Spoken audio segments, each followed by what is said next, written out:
The Veth'kai delegation hall fell silent when Commander Marcus Cole walked in without his combat exosuit. 200 pounds of crystalline armor sat in his quarters, and every alien diplomat in the room knew it. Commander Hall. Ambassador Thren's voice dripped with barely concealed outrage. You stand before the Matriarch of the 7th constellation, unarmored? Marcus kept his eyes forward. I was told, this is her territory. Her home. The whispers spread like fire through dry grass. Veth'kai warriors shifted their positions, their bioluminescent markings flaring between confusion and aggression.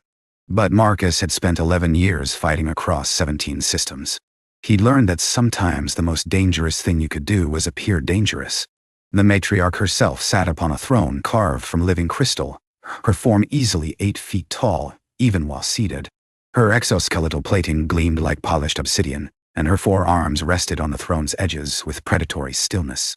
She was ancient by their standards, 300 cycles, and she had personally ended the lives of 6 human commanders during the border wars. The war had been over for 2 years now. The treaty held. But trust? Trust was a different beast entirely. You insult us with your vulnerability, the matriarch spoke, her voice resonating through translation implants. Or you mock us with false bravery. Neither, matriarch. Marcus clasped his hands behind his back, a gesture he knew they would recognize as military submission. Among my people we have a saying, you don't wear a weapon to your grandmother's dinner table. Silence. Then a sound emerged from the matriarch, clicking, rhythmic, almost musical. It took Marcus a moment to realize she was laughing. Your species is very strange, Commander Cole. She rose from her throne, and the entire hall seemed to hold its breath. Her warriors' hands moved toward their weapons. You killed 3,000 of my soldiers at the siege of Carthon. Yes, you held that moon for 47 cycles without reinforcement. 49. The last 2 were creative. More clicking laughter. And now you stand before me with nothing but cloth and flesh, because you consider my territory equivalent to your grandmother's home? I consider it a place of peace, matriarch. The war is over. If I can't trust that here, then the treaty means nothing anyway. The matriarch descended from her throne, each step deliberate, each movement carrying the weight of centuries. Her warriors parted before her like water around stone. She stopped 3 feet from Marcus, close enough that he could see the intricate patterns scarred into her plating. Battle honors that told stories older than human spaceflight. You are either very wise, she said quietly, or very foolish. I've been called both. Her inner eyelids flickered, their equivalent of a smile. Then, without warning, she reached up to the clasps at her throat. The entire hall erupted in gasps and protests as the matriarch began removing her own ceremonial armor. Matriarch, you cannot. Silence. Her voice cracked like thunder. Piece by piece, the obsidian plating fell away, revealing the softer chitin beneath. Vulnerable, rarely seen outside of intimate family gatherings. When she finished, she stood before Marcus in what amounted to her species' equivalent of sleepwear. There, she said. Now we are equal in our foolishness. Marcus felt something shift in his chest, a crack in the armor he'd worn far longer than any exosuit. Matriarch. Kiravel, she interrupted. In this room, between us, I am Kiravel. Marcus. She tested the name, her mandibles clicking around the unfamiliar sounds. You will stay. We have much to discuss about this grandmother protocol of yours. Ambassador Thren looked like he was about to have a cardiac event. Matriarch, this is highly irregular. I am aware. Kiravel turned back to her throne, gesturing for Marcus to follow. Bring food. The humankind, if we have any. And clear the hall. This conversation requires no witnesses. As the diplomats and warriors filed out, some shooting Marcus looks of pure bewilderment, others something closer to respect, the commander found himself walking beside a being who had once been his greatest enemy. You knew, he said quietly, that I would come without armor. I suspected. Your file is extensive. You are not like other human commanders. Neither are you. Like other matriarchs, I mean. Kiravel settled back onto her throne, looking somehow smaller without her armor, yet no less formidable. I lost 2 daughters at Carthon. Did you know that? Marcus's blood ran cold. No, I didn't. They were young. Eager. They thought war was glory. She paused.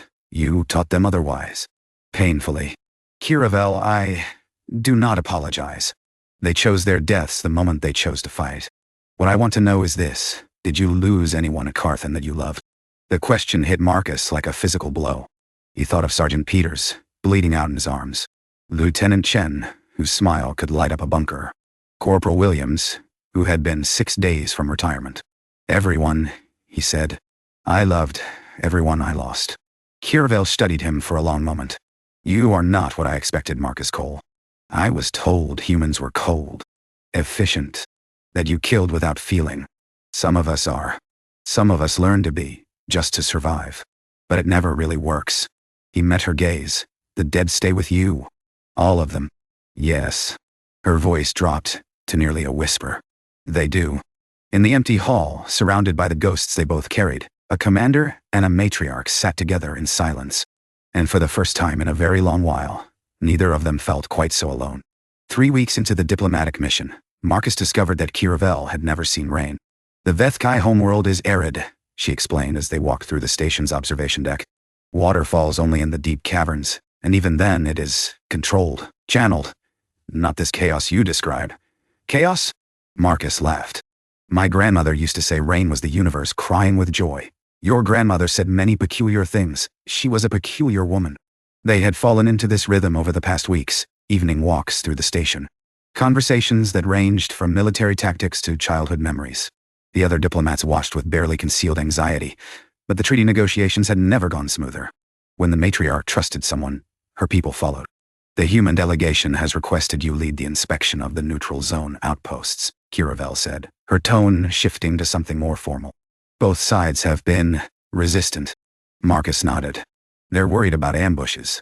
Old habits. Would it help if I sent an escort? My personal guard. No, why? He stopped walking, turning to face her. It would help if you came yourself. Her bioluminescent markings flickered rapidly. Surprise, he had learned. That is... unprecedented. The matriarch does not leave her territory during active negotiations. You already broke precedent when you took off your armor. That was a gesture. This would be... a statement. Marcus stepped closer. Kirvel, those outposts are full of soldiers who spent years trying to kill each other. They need to see that leadership can move past the war. Actually move past it. Not just sign papers and make speeches. She was quiet for a long moment. You asked me to trust your soldiers with my life. I'm asking you to trust me. The clicking sound emerged again. Not quite laughter, something softer.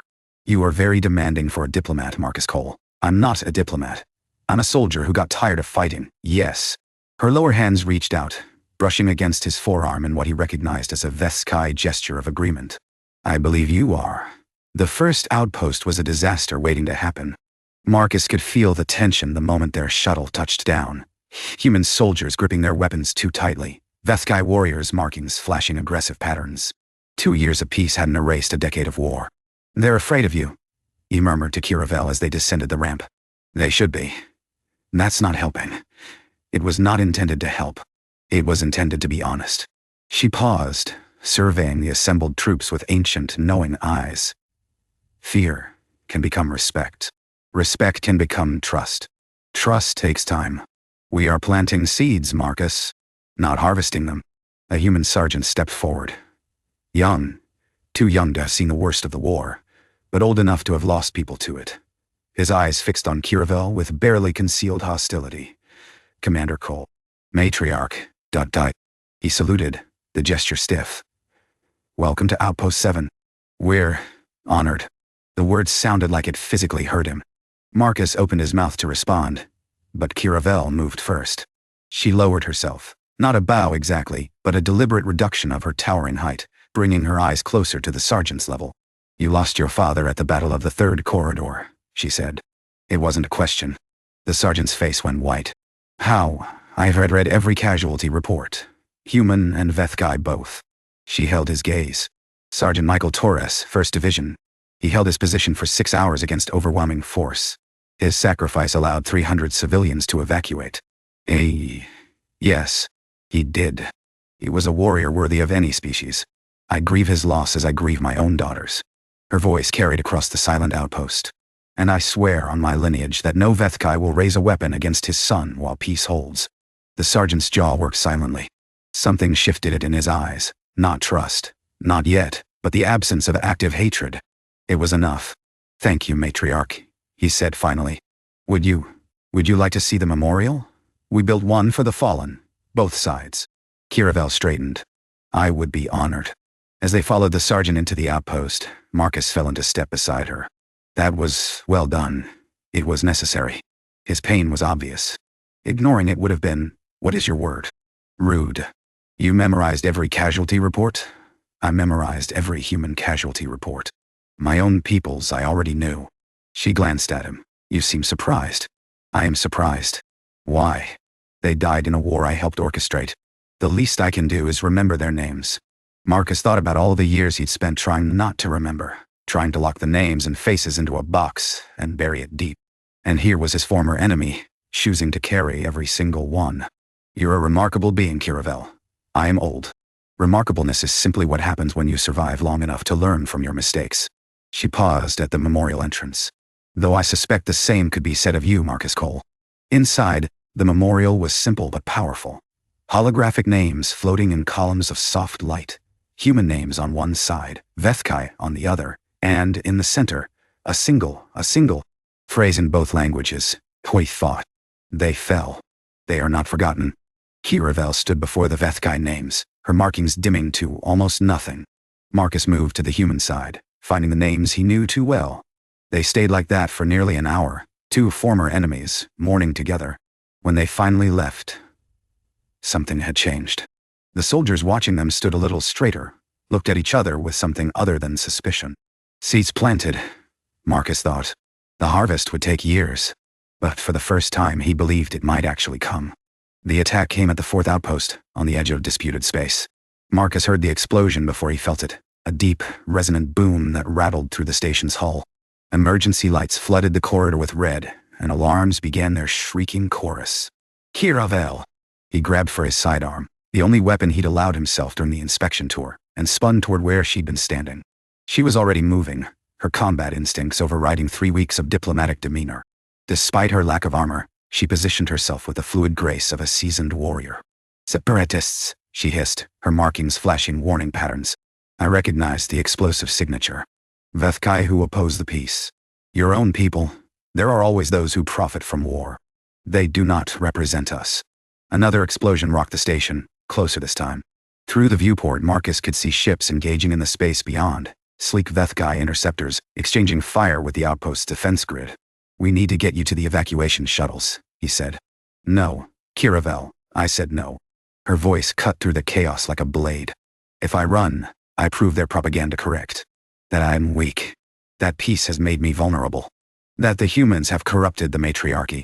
If you die, the treaty dies with you. Then I must not die. She met his eyes, and in that moment he saw not the diplomat, not even the Matriarch, just a warrior who had made peace with her. Mortality long ago. But I will not run from my own people. Not now, not ever. Marcus wanted to argue. Every tactical instinct screamed at him to drag her to safety by force if necessary. But he understood, perhaps better than anyone, the weight of what she was saying. Then we fight, he said. Together. Something flickered in her markings. Gratitude, perhaps. Or something deeper. The Separatists breached the corridor moments later, 6 Veth'kai warriors in full combat armor, their weapons hot and ready. They stopped short when they saw what awaited them. The human commander, standing directly in front of their target, weapon raised. Move aside, human, the lead Separatist growled. This is not your concern. She's under my protection. She is a traitor to our species. She demeans herself with your kind. She is standing right here, Kiravel interrupted, stepping out from behind Marcus despite his attempt to keep her covered. And she grows tired of being discussed like furniture, Matriarch.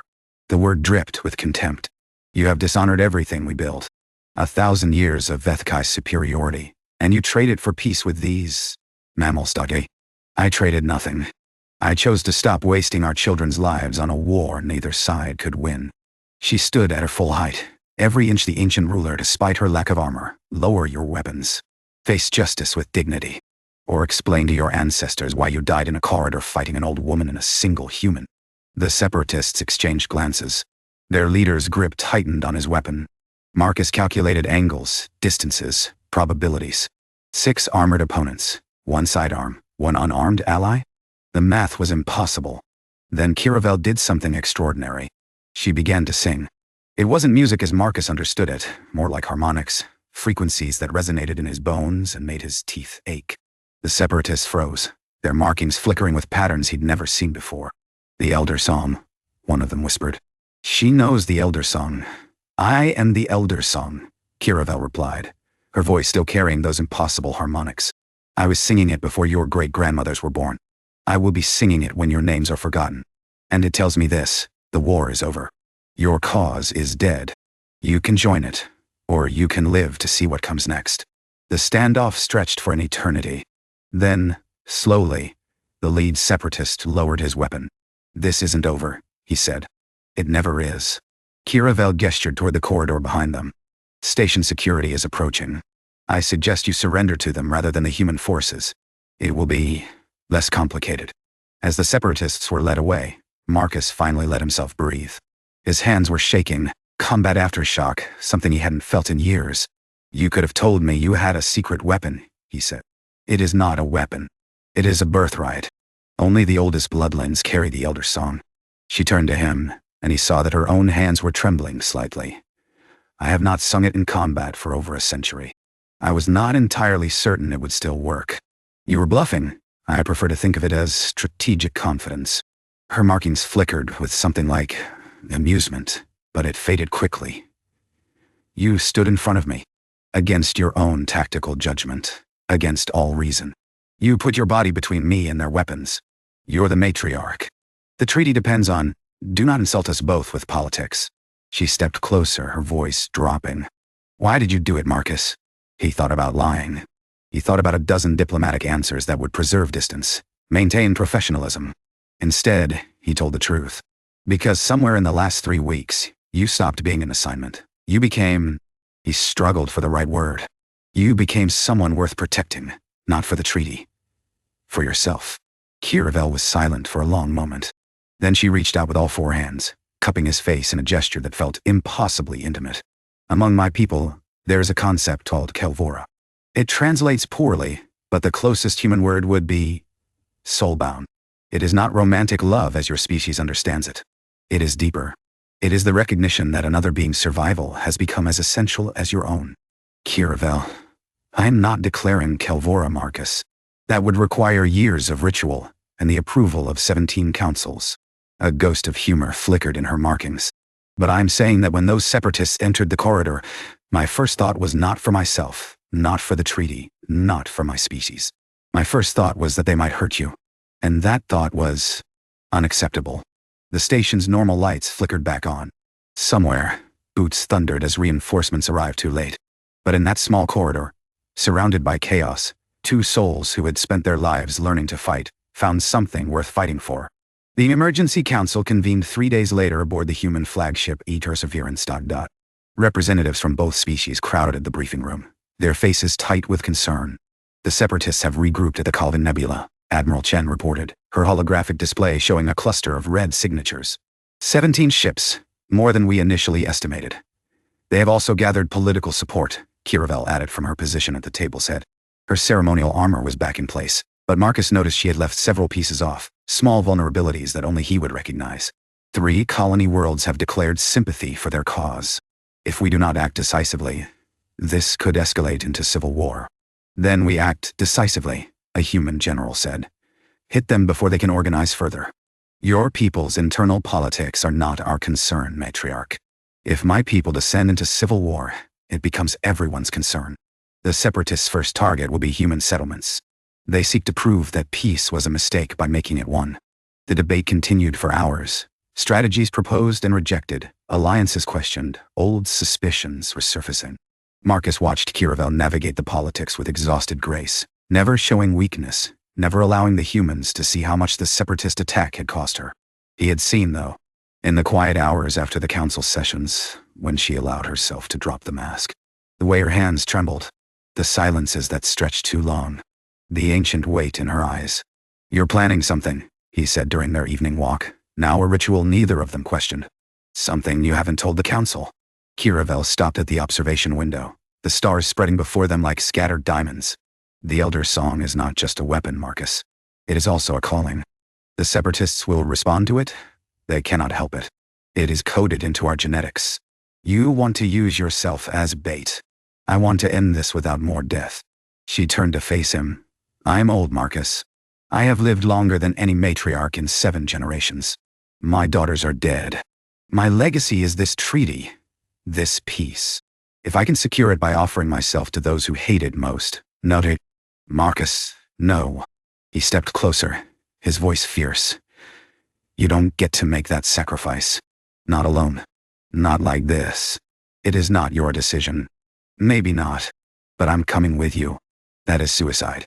The Separatists hate humans even more than they hate me. Good. Then they'll be too busy trying to kill me to notice whatever you're actually planning. He met her gaze, unblinking. You think I don't see it, Kiravel? You're not going there to die. You're going there to challenge their leader directly. Elder right, combat by authority. But you can't do it alone. Their honor code requires a witness. A champion. Someone willing to stake their life on your claim. Her markings flickered rapidly. How did you... Your bedside reading isn't exactly subtle. 14 volumes on traditional Veth'kai combat law. Even for you, that's specific. For a long moment, she simply stared at him. Then the clicking sound emerged. Real laughter, the kind he rarely heard from her. You are infuriating, Marcus Cole. I've been told, and you understand what you are volunteering for. If I lose the challenge, you die with me. No exceptions, I understand. Why? The question carried weight far beyond the word. You owe me nothing. You owe my species nothing. The treaty will survive my death. Others will continue the work. Why would you risk everything for this? Marcus thought about the last few weeks. The conversations that had stripped away his defenses. The silences that had spoken louder than words. The way she remembered every fallen soldier's name because someone should. The way she had stepped out from behind him during the attack, refusing to let him face danger alone. Because you're not just this, he said quietly. You're not a symbol, or a treaty, or a political necessity. You're Kiravel. You're the person who laughs at my terrible jokes and cries for enemies you never knew, and takes off her armor in rooms full of people who want to hurt her, because you believe, really believe, that vulnerability can be stronger than defense. Manashiri. He reached out, taking one of her lower hands in both of his. And because I think I understand now what Kelvora means. Not because I've studied it. Because I feel it. Your survival isn't political for me anymore. It's personal. It's essential. And if that means standing beside you in a combat circle against warriors who want us both dead, then that's what I'll do. Kiravel's markings dimmed to almost nothing. The Veth'kai equivalent of tears, he had learned. She didn't speak for a long time. In 17 council chambers, she finally said, I have argued for peace. I have defended humanity's right to exist as equals in this galaxy. I have weathered insults and assassination attempts, and the scorn of my own people. She squeezed his hand with surprising gentleness. None of it was as difficult as this moment. Kiravel? Because this moment, I must admit that I need you. Not as a political ally. Not as a witness or a champion. As... She searched for words. As the person who removes their armor when I remove mine. The one who stands in front of weapons meant for me. The one who makes me believe that two species who spent a decade killing each other might actually learn to love each other instead. The observation deck was empty except for them. The stars continued their ancient dance, indifferent to the small drama playing out in their light. I am too old for romance, Kiravel said. Too alien for partnership as your species understands it. But Kelvora is not about what we cannot have. It is about what we are to each other. And you, Marcus Cole, are my armor now. Not the kind I wear on my body, but the kind I carry in my heart. The knowledge that I am not alone.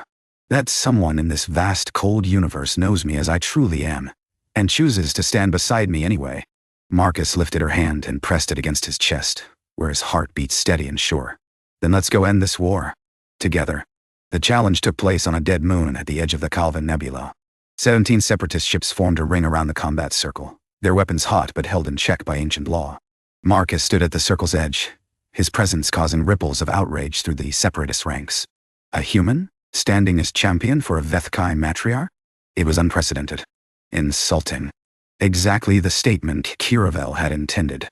You mock us, the separatist leader, a massive warrior named Thralvek, snarled at Kiravel. Bringing your pet to witness our sacred rites. He is not my pet. Kiravel stood in the circle's center, stripped of armor, her body marked with the ritual patterns of formal challenge. He is my Kelvora, and by the ancient laws, that gives him every right to stand here. Murmurs swept through the watching crowd. Kelvora with a human? The concept was so alien that it seemed to short-circuit their objections. The challenge is this, Kiravel continued, her voice carrying the harmonics of the Elder Song. Your forces against mine. Your hate against my hope. Your certainty that war is our nature against my belief that we can be more. She spread all four arms wide, utterly vulnerable. If you can kill me, truly kill me, not just my body, but what I represent, then you win. But if even one person watching this believes that peace is possible, then I win.